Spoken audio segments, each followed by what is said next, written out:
Driver ಡಿಪಾರ್ಟ್ಮೆಂಟಲ್ಲಿ 90% ಬಡವರು ಇರೋದು. ಇನ್ನು ಮನೆಯಲ್ಲಿ ಟಾರ್ಚರ್ ಕೊಡೋರು ತುಂಬಾ ಜನ ಇದ್ದಾರೆ. ಇವ್ನು ಇರೋಕಂತ ಹೋಗಿ ಸತ್ತೋದ್ರೆ ಸಾಕಲ್ಲಪ್ಪ, ಯಾಕಂದ್ರೆ ನಮ್ಗೆ 10 ಲಕ್ಷ ರೂಪಾಯಿ ಬರುತ್ತೆ ಅಂದ್ಕೊಂಡು ಡ್ರೈವರ್ ಆಕ್ಸಿಡೆಂಟ್ ಆಗೋ ಜಾಗದಲ್ಲಿ ನಿಂತ್ಕೊಂಡ್ರೆ ಪಬ್ಲಿಕ್ ಡ್ರೈವರ್ ಬಿಡ್ತಾರ? ಎಲ್ಲದಕ್ಕಿಂತ ಫಸ್ಟು ಈ ಹೋರಾಟಕ್ಕೆ ಜಯ ಸಿಕ್ಕಲಿಲ್ಲ ಅಂದರೆ ಡ್ರೈವರ್ ಯಾರೂ ಗಾಡಿ ಹತ್ತಲ್ಲ ಸರ್.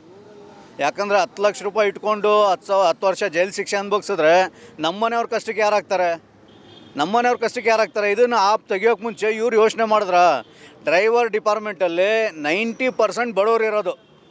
90%, 10% ಯಾರೋ ಸುಮ್ಮನೆ ಬಂದಿರ್ಬೋದು, 90% ಬಡವರು ಇರೋದು.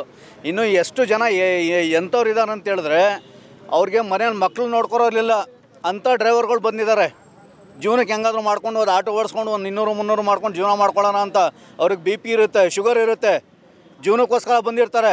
ಏನೋ ಅಕಸ್ಮಾತ್ ಡ್ರೈವರ್ ನೋಡಿ ಬೆಳಗ್ಗೆ ಎದ್ದ ತಕ್ಷಣ ತನ್ನ ಮನೇದು ಯೋಚನೆ ಮಾಡ್ಕೊಂಡು ಬರ್ತಾನೆ ಹೊರತು ಇನ್ನೊಬ್ಬನ ಸಾಯಿಸ್ಬೇಕು ಅಂದ್ಕೊಂಡು ಬರೋಲ್ಲ. ಆಕ್ಸಿಡೆಂಟು ಬೇಕು ಅಂತ ಯಾರೂ ಮಾಡಲ್ಲ, ಆಕಸ್ಮಿಕವಾಗಿ ಆಗೋ ಆಕ್ಸಿಡೆಂಟ್ ಅದು, ಆಯಿತಾ? ಬೇಕು ಅಂತ ಯಾರೂ ಮಾಡಲ್ಲ. ಡ್ರೈವರ್ ಬರೋದು ತನ್ನ ಮನೆ ಜೀವನನ ಯೋಚನೆ ಮಾಡಿಕೊಂಡು ಬೆಳಗ್ಗೆ ಎದ್ದೆ ನೋಡು ನನ್ನ ಕಷ್ಟ ಆಯ್ತಾ, ನಾನು ಇದೈತೆ ಒಂದು 500,000 ಸಂಪಾದನೆ ಮಾಡಿ ನನ್ನ ಮನೆ ಕಷ್ಟ ತೀರುತ್ತೆ ಅಂದ್ಕೊಂಡು ಇನ್ನೊಬ್ಬನ ಸಾಯಿಸ್ಬಿಟ್ಟು ನಾನು ಜೈಲಿಗೆ ಕೂತ್ಕೊಳ್ಳೋಣ, ನಾನು 10 ಲಕ್ಷ ರೂಪಾಯಿ ಎಲ್ಲಿನ ತಂದು ಕೊಡ್ತಾರೆ ಅದನ್ನು ಯೋಚನೆ ಮಾಡ್ಕೊಂಡು ಬರೋಲ್ಲ. ಆಕ್ಸಿಡೆಂಟ್ ಅನ್ನೋದು ಡ್ರೈವಿಂಗ್ ಡಿಪಾರ್ಟ್ಮೆಂಟಲ್ಲಿ ಆಕಸ್ಮಿಕ, ಅದು ಆಗೋ ಆಕ್ಸಿಡೆಂಟ್ ಅಲ್ಲ. ಅದು ಹಂಗೆ ಆದ ತಕ್ಷಣ ಇವ್ರು ಮಾಡಿರೋ ಕಮಿಟ್ಮೆಂಟ್ ಪ್ರಕಾರ ಡ್ರೈವರ್ ಹೋಗಿ 10 ವರ್ಷ ಮನೇಲಿ ಕೂತ್ಕೊಂಡ್ರೆ ಅವ್ರ ಮನೆಗೆ ಯಾರು ನೋಡ್ತಾರೆ? ಕೆಲವ್ರ ಮನೇಲಿ 4 ಜನ ಇರ್ತಾರೆ, ಕೆಲವ್ರ ಮನೆ 6 ಜನ ಇರ್ತಾರೆ, ಕೆಲವ್ರ ಮನೇಲಿ ಡ್ರೈವರ್ನ ನಂಬ್ಕೊಂಡು 10 ಜನ ಇರ್ತಾರೆ. ಅದರಲ್ಲಿ ಎಷ್ಟು ಜನ ಕಾಯಿಲೆಯವ್ರು ಇರ್ತಾರೆ, ವಯಸ್ಸಾದವ್ರು ಇರ್ತಾರೆ, ಸ್ಕೂಲ್ಗೆ ಹೋಗೋರು ಇರ್ತಾರೆ. ಅವ್ರಿಗೆಲ್ಲ ಯಾರು ನೋಡ್ತಾರೆ? ಇವ್ರು ಬಂದು ನೋಡ್ತಾರಾ? ಫಸ್ಟು ಇದನ್ನು ತೆಗಿಬೇಕು. ಇದನ್ನು ತೆಗಿನಿಲ್ಲ ಅಂದರೆ ಡ್ರೈವರ್ ಯಾರೂ ಗಾಡಿ ಎತ್ತಲ್ಲ ಸರ್, ಸ್ಟೇರಿಂಗೇ ಮುಟ್ಟಲ್ಲ. ಇನ್ನು ಡ್ರೈವರ್ ಗಾಡಿ ಎತ್ತಲಿಲ್ಲ ಅಂದರೆ ಗೊತ್ತಲ್ಲ ಏನಾಗುತ್ತೆ ಪ್ರಪಂಚದಲ್ಲಂತ.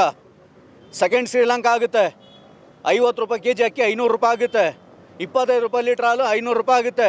ಡ್ರೈವರ್ ಗಾಡಿ ಸರ್ ಎಲ್ಲದಕ್ಕಿಂತ ಫಸ್ಟು ದೇಶದಲ್ಲಿ ಡ್ರೈವರೇ ಫಸ್ಟ್ ಇರೋದು ಎಲ್ಲದರಲ್ಲೂ. ಯಾವ ರೀತಿ ರೈತ ಕೈ ಕಟ್ಕೊಂಡ್ರೆ ನಿಮ್ಮ ಮನೆಗೆ ಅನ್ನ ಬರಲ್ವೋ, ಡ್ರೈವರ್ ಕೈ ಕಟ್ಕೊಂಡ್ರೆ ನಿಮ್ಮ ಮನೆಗೆ ಏನು ಬರಲ್ಲ. ನೀವೇನು ತಿಂತೀರಾ?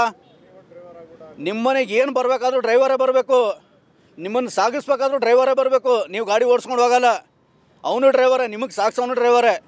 ಡ್ರೈವರ್ ಕೈ ಕೊಟ್ಕೊಂಡಾದ್ರೆ ನಿಮ್ಮ ಮನೆಗೆ ಏನೂ ಬರೋಲ್ಲ, ಪ್ರಪಂಚದಲ್ಲಿ ಏನೂ ಸಾಗಲ್ಲ, ಆಯಿತಾ? ಫಸ್ಟು ಎಲ್ಲದಕ್ಕಿಂತ ಫಸ್ಟು ಡ್ರೈವರೇ ನಂಬರ್ 1 ಇರೋದು. ಡ್ರೈವರಿಂದನೇ ಎಲ್ಲ, ಡ್ರೈವರಿಂದ ಏನೂ ಮೂವ್ ಆಗಲ್ಲ. ಅದಕ್ಕೆ ಆ್ಯಪ್ನ ಖಂಡಿತವಾಗ್ಲೂ ಇದನ್ನು ನಿಷೇಧ ಮಾಡಬೇಕು, ಇದನ್ನು ಕಂಪ್ಲೀಟ್ ನಿಷೇಧ ಮಾಡಬೇಕು, ಆಯಿತಾ? ಈಗ ಇದು ಮಾಡ್ತೀವಿ ಹಾಗಾದ್ ಮಾಡ್ತೀವಿ ನಿಷೇಧ ಮಾಡಿ ಆ್ಯಪನ್ನು ತೆಗೆದು ಡ್ರೈವರ್ಗೆ ಏನೈತೆ ನ್ಯಾಯ ದೊರಕಿಸ್ಕೊಡ್ಬೇಕು. ನಮಗೆ ನ್ಯಾಯ ಸಿಕ್ಕನಿಲ್ವಾ ಸತ್ತೋಗ್ಲೂ ಹೇಳ್ತೀನಿ, ಯಾವ ಡ್ರೈವರು ಗಾಡಿ ಹತ್ತಲ್ಲ. ಎಲ್ಲಿಂದ ತರ್ತಾರೆ ಸರ್? 10 ಲಕ್ಷ ರೂಪಾಯಿ ಎಲ್ಲಿಂದ ತರ್ತಾನೆ ಅವನು? ಅವ್ನ ಮನೆ ಜೀವನ ಮಾಡೋದಕ್ಕೆ ಅವ್ನು ಬಡಿಸ್ತಾನಲ್ಲ, ಅವ್ನು ಬೇಸತಿ ಹೇಳಿರ್ತಾನೆ. 10 ಲಕ್ಷ ರೂಪಾಯಿ ಎಲ್ಲಿಂದ ತರ್ತಾನೆ ಅವನು? 10 ವರ್ಷ ಮನೇಲಿ ಕೂತ್ಕೊಬಿಟ್ರೆ ಇವ್ರು ನಮ್ಮ ಮನೆಗೆ ಬಂದು ಇವ್ರು ನಮ್ಮ ಮನೆ ಜೀವನ ನಡೆಸ್ತಾರ? ಇದನ್ನು ತೆಗ್ದವ್ರು ಈಗ ಯೋಚನೆ ಬೇಡವಾ? ಒಂದು ಡ್ರೈವರ್ ಬಗ್ಗೆ ಇವ್ರು ಏನಂತ ತಿಳ್ಕೊಂಡು ಈ ರೀತಿ ಮಾಡಿದ್ರು ಡ್ರೈವರ್ ಬಗ್ಗೆ. ಇವರು ಕಾಯ್ದೆನ ರದ್ದು ಮಾಡಿಲ್ಲ ಅಂದರೆ ಡ್ರೈವರ್ ಯಾರೂ ಗಾಡಿ ಹತ್ತಲ್ಲ ಸರ್. ಯಾರು ಎತ್ತುತ್ತಾರೆ ಸರ್? ಯಾರಿಗೆ ಧೈರ್ಯ ಇರುತ್ತೆ ಗಾಡಿ ಹತ್ತೋದಕ್ಕೆ? ಇದನ್ನು ಕಾಯ್ದೆ ರದ್ದು ಮಾಡಲಿಲ್ಲ ಅಂದರೆ ನೋಡಿ ಬೇಕಾರ್ ಬಿಟ್ಟು ಆಕ್ಸಿಡೆಂಟ್ಗಳು ಆಯ್ತವೆ.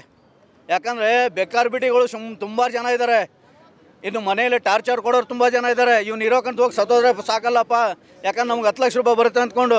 ಈಗ ಮೊನ್ನೆ ಒಂದು ನ್ಯೂಸ್ನಲ್ಲಿ ನೋಡಿದ್ರೆ ಸುಮ್ಮನೆ ಹೋಯ್ತಿರೋ ಗಾಡಿಯಿಂದ ಗಾಡಿ ಮುಂದೆ ಪಾಸ್ ಆದ ತಕ್ಷಣ ಹಿಂದೆ ಹೋಗಿ ಇಲ್ಲಿಗೆ ಸಾಕೊಂಡು ಸತ್ತೋದ. ಡ್ರೈವರ್ ತಪ್ಪ ಅದು? ಈಗ ಡ್ರೈವರ್ಗೆ ಮುಂದೆ ಕಣ್ಣಿದೆ ಹೊರತು ಡ್ರೈವರ್ಗೆ ಹಿಂದೆ ಕಣ್ಣಿಲ್ಲ, ಆಯಿತಾ? ಈಗ ಬತ್ತಿದಂಗೆ ಗಾಡಿ ಮುಂದೆ ಪಾಸ್ ಆಗ್ಬಿಟ್ಟು ನೀನು ಹಿಂದೆ ವೀಲಿಗೆ ಸಿಕ್ಕಾಕೊಂಡ್ರೆ ತಪ್ಪು ಯಾರ್ದದು? ಡ್ರೈವರ್ದ ಸಿಕ್ಕಾಕೊಳ್ಳೋದ? ನೀವು ಏನು ನೋಡ್ದೇನೆ ಡ್ರೈವರ್ಗೆ ತೊಗೊಂಡೋಗಿ 10 ವರ್ಷ ನೀವು ಜೈಲಿಗೆ ಹಾಕ್ಬಿಟ್ಟು 10 ಲಕ್ಷ ರೂಪಾಯಿ ಕಟ್ಟು ಅಂತ ಹೇಳಿದ್ರೆ ಹೋಗಲಿ, ನಿಮ್ಮ ಮಾತು ಒಪ್ಕೊಳ್ಳೋಣ ನಾವು, ಆಯಿತಾ? ಈಗ ನೀವು ಏನು ಹೇಳಿರೋದು, ಡ್ರೈವರು ಆಕ್ಸಿಡೆಂಟ್ ಆಗೋ ಜಾಗದಲ್ಲಿ ನಿಂತ್ಕೋಬೇಕು, ಅಲ್ಲಿಂದ ತೊಗೊಂಡೋಗಿ ಸಾಗಿಸ್ಬೇಕು, ಅವನ್ನ ಟ್ರೀಟ್ಮೆಂಟ್ ಕೊಡಿಸ್ಬೇಕು. ಡ್ರೈವರ್ ಆಕ್ಸಿಡೆಂಟ್ ಆಗೋ ಜಾಗದಲ್ಲಿ ನಿಂತ್ಕೊಂಡ್ರೆ ಪಬ್ಲಿಕ್ ಡ್ರೈವರಿಗೆ ಬಿಡ್ತಾರಾ? ಫಸ್ಟ್ ಅದನ್ನ ಹೇಳಿ, ಡ್ರೈವರ್ಗೆ ಬಿಡ್ತಾರಾ? ಅಲ್ಲೇ ಡ್ರೈವರ್ ತಪ್ಪು ಸತ್ತಿರೋನ್ ತಪ್ಪು ಅದು ನೋಡಲ್ಲ, ಹಿಡ್ಕೊಂಡು ಬಾರಿಸೋದು ಫಸ್ಟು ಡ್ರೈವರ್ನ. ಅದು ಹೆಂಗೆ ಬಾರಿಸ್ತಾರಂದರೆ ಅವನ್ನ ಸಾಯಿಸ್ಬಿಡ್ತಾರಲ್ಲಿ. ಆವಾಗ ಅವ್ರ ಮನೆಗೆ ಯಾರಾಯ್ತಾರೆ? ಡ್ರೈವರ್ನ ಮುಟ್ದವ್ರಿಗೂ ನೀವು ಆಪ್ ತೆಗಿಬೇಕಿದು. ಡ್ರೈವರ್ನ ಯಾರು ಮುಟ್ತಾನೆ ಅವ್ನಿಗೂ ಇದೆ ಶಿಕ್ಷೆ ಅಂದ್ಬಿಟ್ಟು. ಅದಿಲ್ದೇ ಸುಮ್ಮನೆ ನೀವು ಡ್ರೈವರ್ ಮೇಲೆ ತೆಗೆದುಬಿಟ್ರೆ ಡ್ರೈವರ್ ತಪ್ಪಲ್ಲ ಅದು. ನೀವು ಇದನ್ನು ರದ್ದು ಮಾಡ್ಬೇಕು ಸರ್. ನೀವು ಇದನ್ನು ರದ್ದು ಮಾಡಲಿಲ್ಲ ಅಂದರೆ ಇದು ಪೂರ್ತಿ ಪ್ರಪಂಚದಲ್ಲಿ ಇದಾಗುತ್ತೆ, ಭಾರತ ದೇಶದಲ್ಲಿ ಇದಾಗುತ್ತೆ. ಇನ್ನು ಯಾವ ಡ್ರೈವರು ಗಾಡಿ ಮುಟ್ಟಲ್ಲ. ನಿಮ್ಮ ಗಾಡಿಗಳು ನೀವೇ ತೊಗೊಂಡೋಗ್ಬೇಕಾಗುತ್ತೆ, ಆಮೇಲೆ ನೀವೇ ಕಲಿಬೇಕಾಗುತ್ತೆ ಡ್ರೈವಿಂಗ್ಗಳನ್ನ ಗಾಡಿ ಓಡಿಸ್ಬೇಕಾದ್ರೆ. ಯಾಕಂದರೆ ಡ್ರೈವರ್ ಮುಟ್ಟಲ್ಲ.